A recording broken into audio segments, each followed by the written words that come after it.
Et bonjour l'équipe, bienvenue dans la suite de ce déballage de Starburst.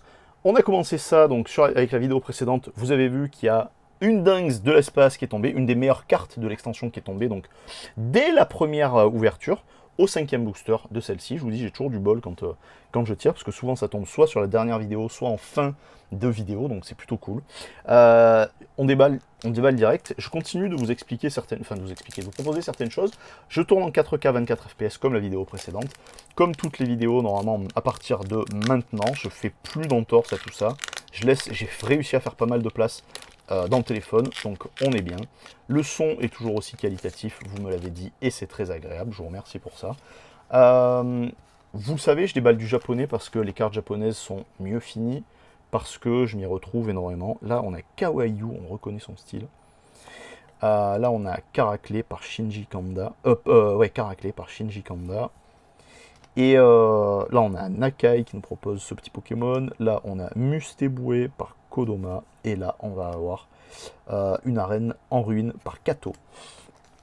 Et ouais, je déballe toujours le Jap en fait, enfin toujours, dorénavant toujours le Jap. C'est ce que je vous ai commencé à vous expliquer en fait dans la vidéo précédente.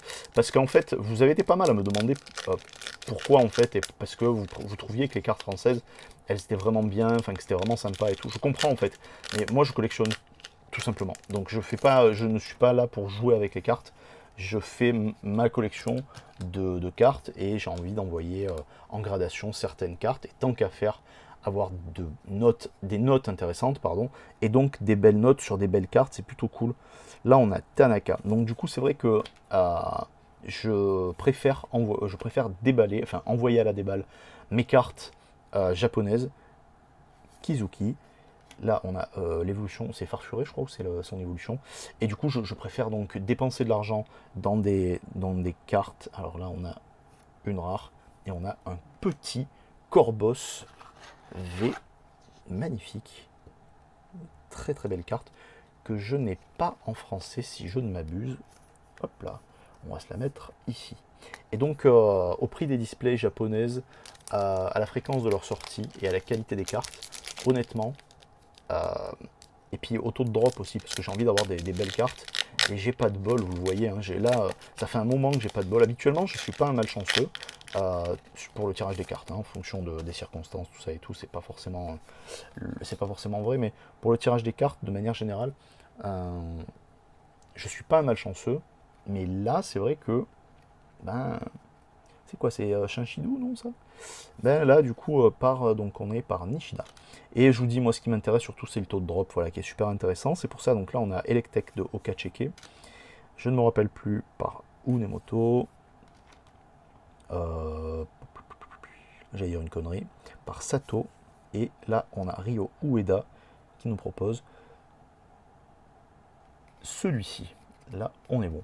Et donc voilà, donc c'est vrai que pour moi, c'est vraiment plus un plaisir de prendre le temps d'ouvrir ça pour vous, avec vous, plutôt que de me faire avoir avec les displays françaises mal finis, les cartes mal finies, des cartes même abîmées, mâchées, des trucs, c'est même pas des miscuts, on se dirait qu'ils sont foutus de votre gueule quand ils ont fait le truc. Je dis, mais putain, c'est trop quoi. Alors que chez les Japs, il n'y a pas ça quoi. Chez les Japs, je dis les displays, hein, les displays et les boosters Japs, mais il n'y a absolument pas ça quoi en fait. Tu sens le respect du travail qui est complètement différent en fait, hein, du travail à proprement parler quoi. Balignon, on l'a déjà vu parce que j'ai déballé quand même un petit peu de Star étincelante en français dans les ETB. 2 ou 3 je crois que j'en ai déballé. Wisty Crab. L'illustration est très très très jolie. C'est Nagasawa qui nous propose celle-ci. Le Pokémon ne me plaît pas des masses, ne m'emballe pas des masses, mais la carte en elle-même, le dessin est très très joli. Là on a Melofé par Yukiko Baba. Là, on a les câbles. On a déjà vu cette carte sur la chaîne en français. Par Egawa, par Akira Egawa. Et on a la double énergie incolore. Et du coup, ouais, je vous dis donc, taux de drop, facilité d'avoir les bonnes cartes. Puis des belles cartes aussi, voilà. Et je vous dis après, qualité de finition des cartes, tout ça et tout ça, absolument rien à voir. Je commence, parce qu'on va bientôt terminer. Je vous remercie infiniment pour le soutien que vous apportez à la chaîne, pour les likes que vous lâchez, ça aide énormément. Donc les likes, parce qu'en fait ça joue avec le... Oh putain, je me rappelle plus. Niso, par Niso Tamiso. On a tic de Okacheke, et ça m'aide énormément en fait pour pouvoir... C'est quoi, c'est le downgrade de Rongrigu, ça, je sais plus comment il s'appelle.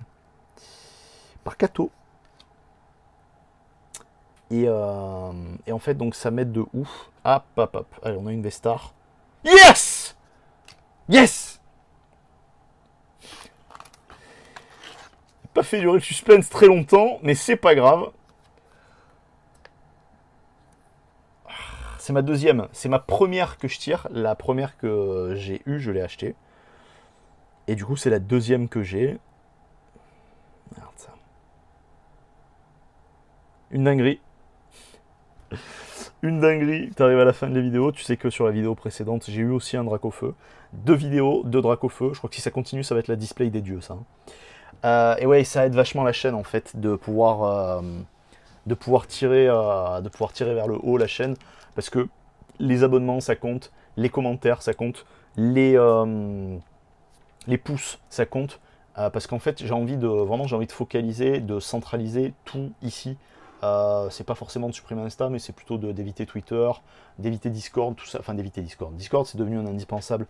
Mais c'est vrai que pour, vous savez, pour la cohérence de tout centraliser ici avec l'onglet communauté que j'ai pas encore parce qu'il faut 500 abonnés, avec certaines petites choses comme ça, avec les shorts et tout qui ramènent pas mal de vues et donc de monde aussi. Et ça, c'est vraiment cool, quoi. Donc merci pour ça parce que bah, vous régalez, quoi. Moi, franchement, ça me régale. Vous avez compris que c'était pas pour en faire mon travail, c'est vraiment pour en faire une archive personnelle. Hein. Donc voilà, si un jour j'ai des gosses, ou même pour moi, si j'ai envie de me replonger dans certaines choses que, bah, voilà, que j'aurais faites en amont, c'est super intéressant. C'est d'autant plus intéressant aussi quand il y a des personnes qui m'achètent des cartes gradées. Donc on me l'a demandé le mois dernier. Donc savoir comment la carte elle était traitée, comment elle était déballée, tout ça et tout. Donc une carte que je vends, quand je fais grader, que je vends pour pouvoir financer mes achats de déballage ici en fait, ben ça donne toute une crédibilité, une cohérence et une vraie histoire à la carte où les gens peuvent se replonger dans le fait que la carte qu'ils voient déballée, c'est la carte que j'ai envoyée faire grader et que je déballe avec eux, etc., etc. Ça compte en fait. Donc voilà. Donc merci pour tout ça.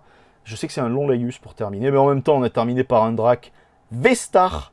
C'est de la folie. Merci d'avoir suivi cette vidéo. La team a plus. Ciao, ciao!